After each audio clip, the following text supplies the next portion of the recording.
皆さんおはようございます。ゴールデンウィークも明日で終わる5月の5日、今日から1泊2日で能登半島をぐるっと一周回ります。まずは駅前から北上して能登里山街道に。今日は氷見方面に寄り道しつつ半島の東側を北上。能登島でキャンプ泊をします。今日はかなり余裕のある行程なのでゆっくり走っていきましょう。左手の波は荒いですが追い風なのですごく走りやすい。早速いいスタートを切れています。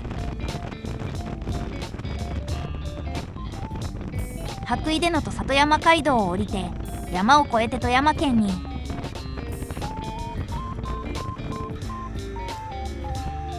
海沿いに出たところで一旦休憩。道の駅氷見で一休みしましょう。大きな橋が気になったので来てみたのですが、道路の反対側には広い緑地。奥に見える白いのは雲ではなく立山連峰。今日は綺麗に見えてかなりラッキー。展望台ですが人が多くて立山を見ることなくすぐに退散。緑地を見て次へ向かいます。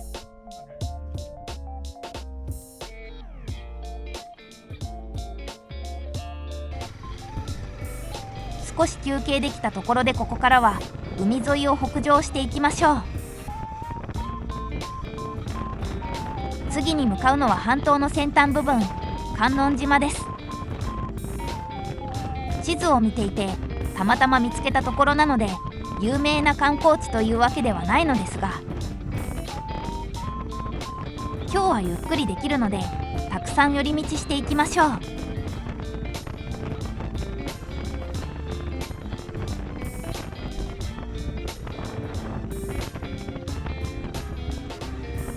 ここで国道をそれてさらに奥へ。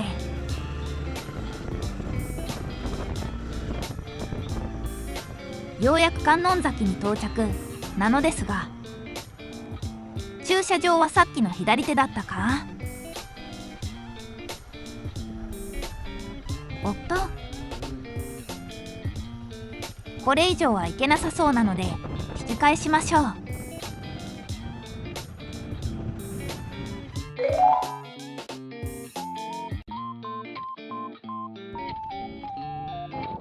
観音島に行く前にまずは観音崎灯台へ。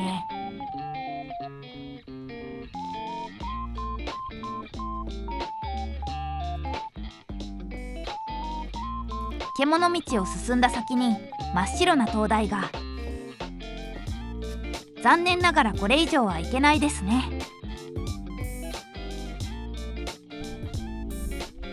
もう少し近くで見たかったですが次は観音島に行きましょう。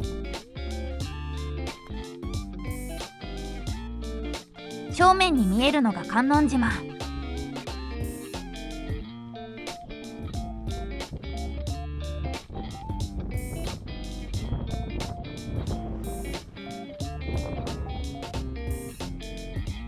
島に入ると小さな祠が。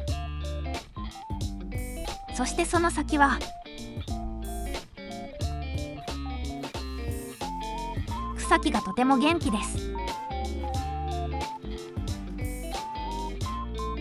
さすがにこの先は無理ですね。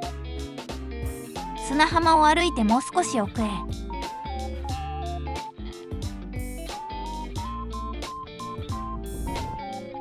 特別な観光地ではありませんがいい場所を見つけられました。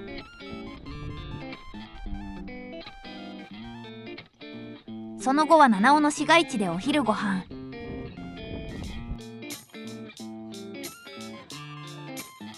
懐かしい味。ごちそうさまでした。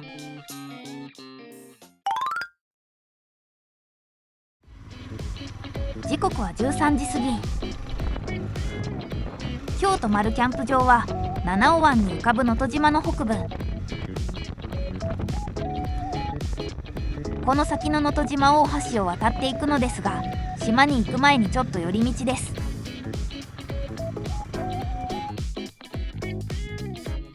地震の影響でしょうか、公園の半分は柵で行けないですが、やっぱり能登島大橋はいい曲線。あまりうまく写真は撮れませんでしたが、これから渡るのが楽しみです。それではいざ能登島に。昨年七尾城に来た時にも当たりましたが、今日は空も海も輝いていて最高の景色です。そして能登島に上陸。今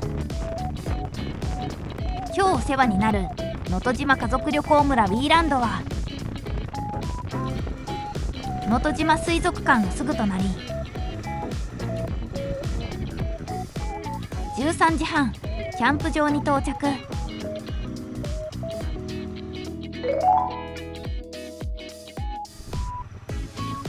受付を済ませ、キャンプサイトへ。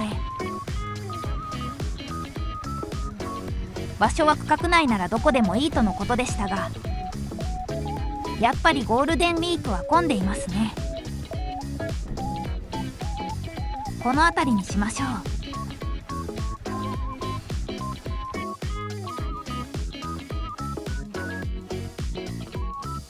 だいぶ慣れてきたので15分くらいで建てられました。その後は珍しく早くチェックインしたので本を読んでゆっくりと。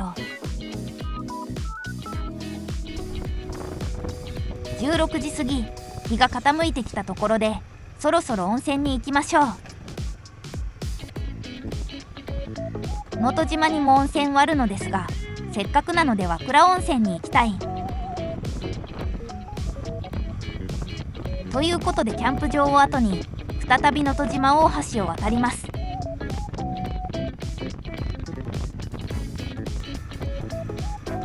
向かうのは和倉温泉総湯なのですが、混んでいますね。ここまで来るのに何周かしましたが、端にバイクを止めて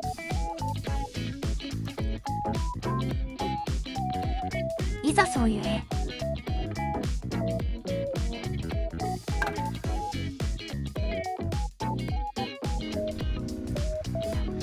ポカポカが続くいいお湯でした。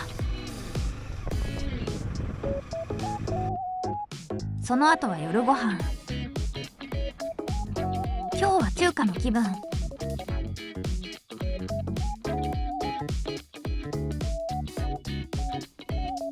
その後は目の前のどんたくで明日の朝ごはんを買って給油を済ませて今日の工程は終了。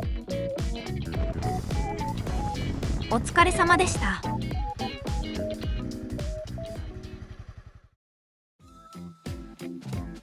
おはようございます。今日は頑張って早起き。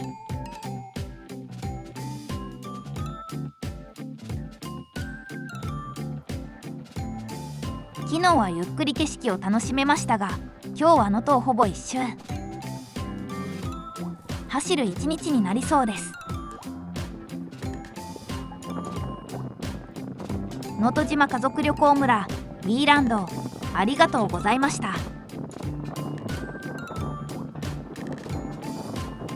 2日目の今日は九戸島を出発し、半島の海沿いを半時計回りに回っていきます。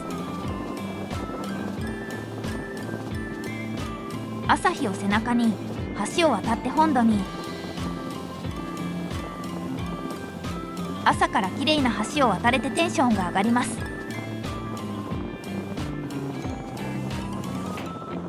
朝の県道1号、車も少なくて本当に気持ちがいいですね。穴水町に入り、海に浮かぶボラ町や蔵を見ながらどんどん走っていきます。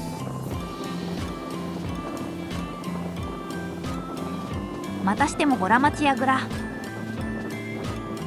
一箇所しかないと思っていたので、一周道を間違えて戻ってきてしまったかと焦りましたが、ちゃんと違う場所でした。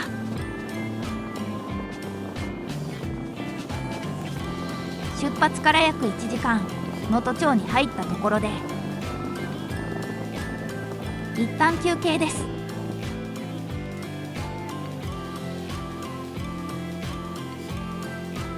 この前は白浜町の千畳敷に行ったばかりですが、こちらは果たして草木で見えにくいですが、海に浸かっている。同じ名前でもこんなに表情が違うんですね。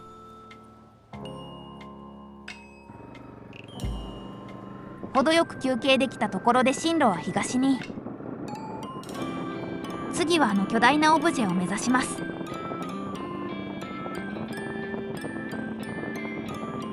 5分ほどであっという間に到着。見えてきましたね。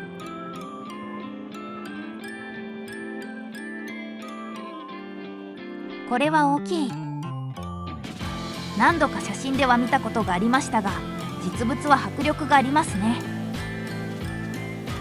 まさしくキングサイズ。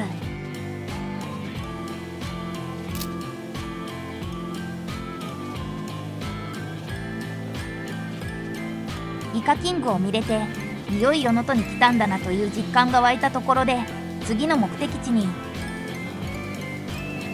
海沿いを北上して見附島を目指します。能登の軍艦島とも呼ばれているところです。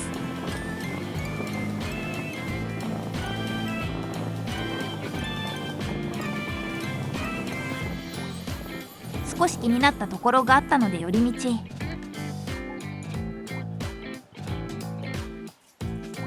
弁天島というみたいです。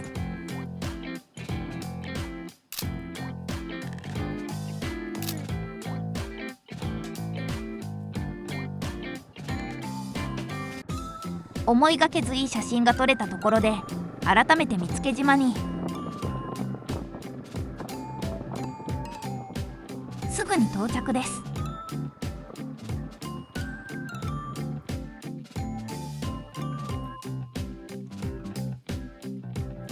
ラブ、これはちょっと目立ちますね。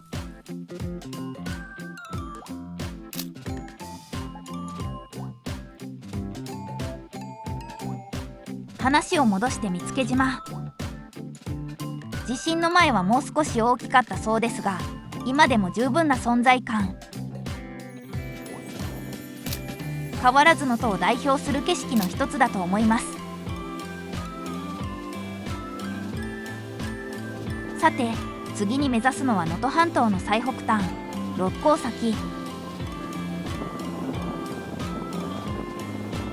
本当は海沿いを走りたかったのですが、山道に誘導されて海沿いに出ます。そして少し東に戻る形で海沿いを走り、見附島から30分ほどで道の駅野呂市に到着です。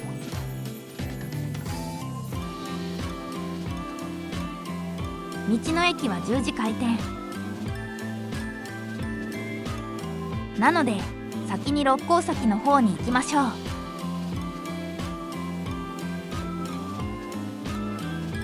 アキレス腱が伸びるようなかなり急な坂。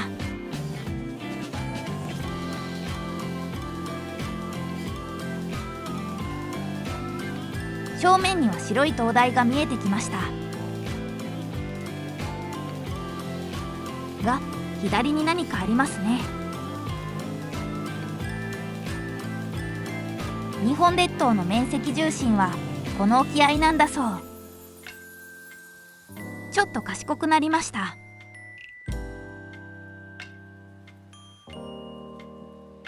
そして能登最北端六甲崎に到着です。石川に住んでいてもここまで来ることはなかなかないので、最果てまで走ってきたという達成感があります。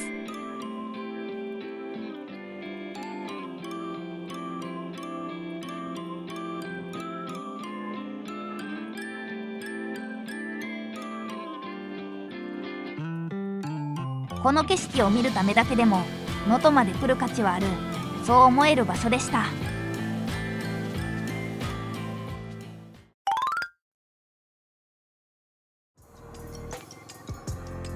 帰りに道の駅でマグネットも無事に買えたところで、次の目的地に。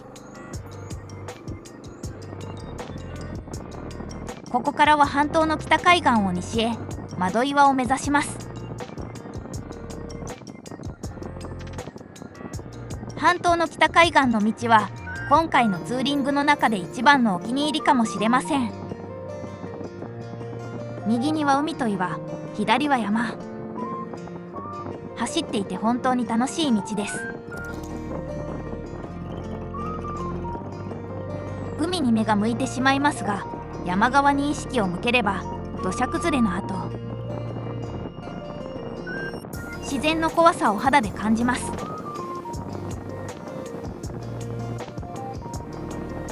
今走っている道路はもともとは海だった場所。左に見えるガードレールのところが本来の249号線。今しか見れない特別な景色の中を走っていきます。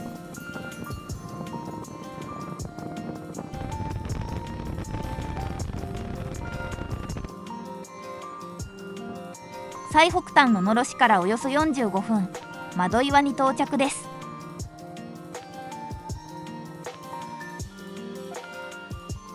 元は窓のような穴が開いていたそうですが、地震によって形が変わってしまったそう。それでも存在感のある岩であることに変わりはないですね。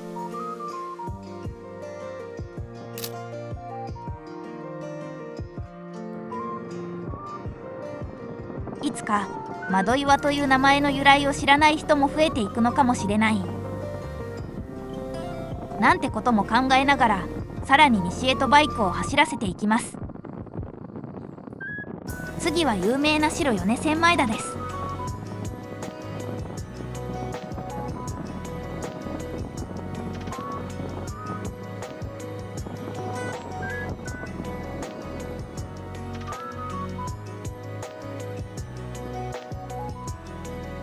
これは茶色だ。どうやら今はちょうど白柿の時期らしく、田植えはもう少し後のよう。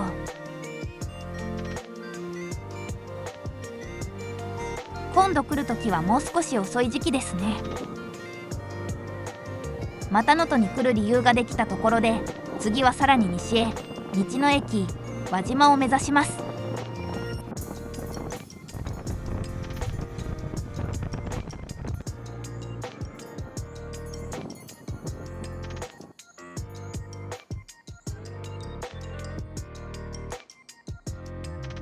お土産屋さんに輪島塗のお箸があり、非常に惹かれたのですが、私の経済力では買えないお値段だったため断念。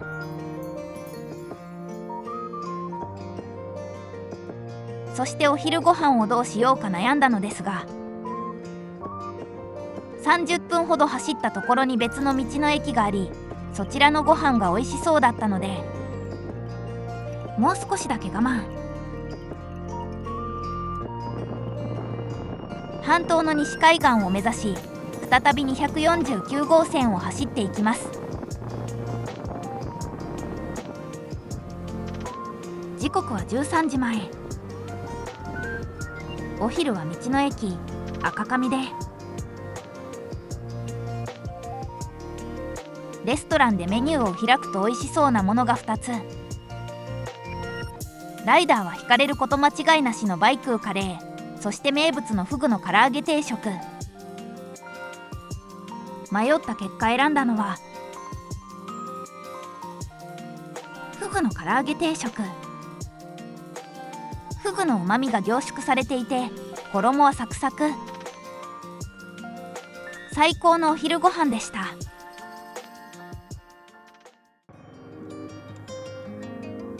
お腹も満たされたところで午後の部へ。ここからは半島の西海岸を南下しながら能登金剛を巡っていきます。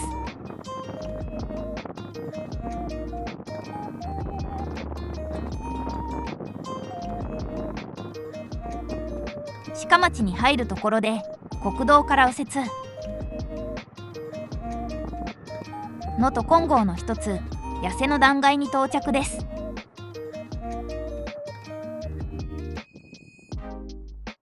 高さ35メートル、ミステリー映画の舞台にもなったそうなのですが、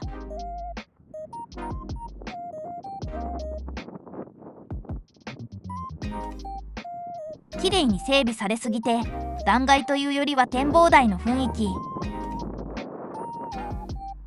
今ならサスペンスより恋愛ドラマの方が似合いそうです。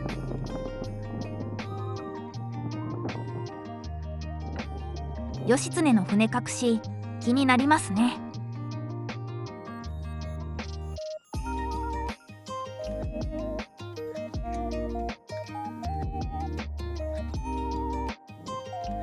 これは思っていた以上の崖ですね。さらに奥に行けそうだったので少し進んでみることに。柵も何もないですが、落ちたら助からないすごい場所でした。思わぬところでスリルを味わいましたが、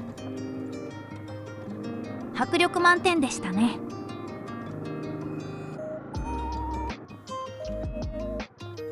時刻は午後2時過ぎ。今日も随分走ってきましたが、次の目的地は能登金剛でも一番の名所、岩門です。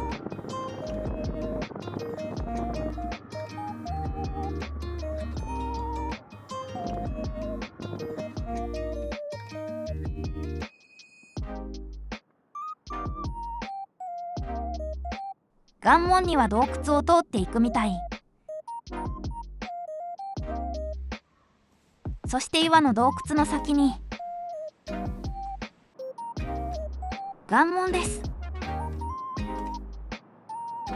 自然にできたとは思えないほどきれいに穴が開いていますね。岩のトンネルをくぐった先に岩の門。ゲームのダンジョンみたいで気分が上がりました。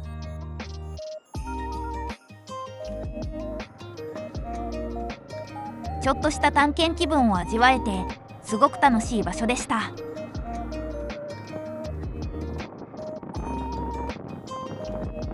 ということで今回の能登半島一周ツーリングはここまで。2日かけて回ってきましたが、復興の途中だからこそ見える景色もありつつも、それ以上にまた来たいと思える魅力のある場所でした。また季節を変えて走りに来ようと思います。それでは最後までお付き合いいただきありがとうございました。また次回の動画でお会いしましょう。さようなら。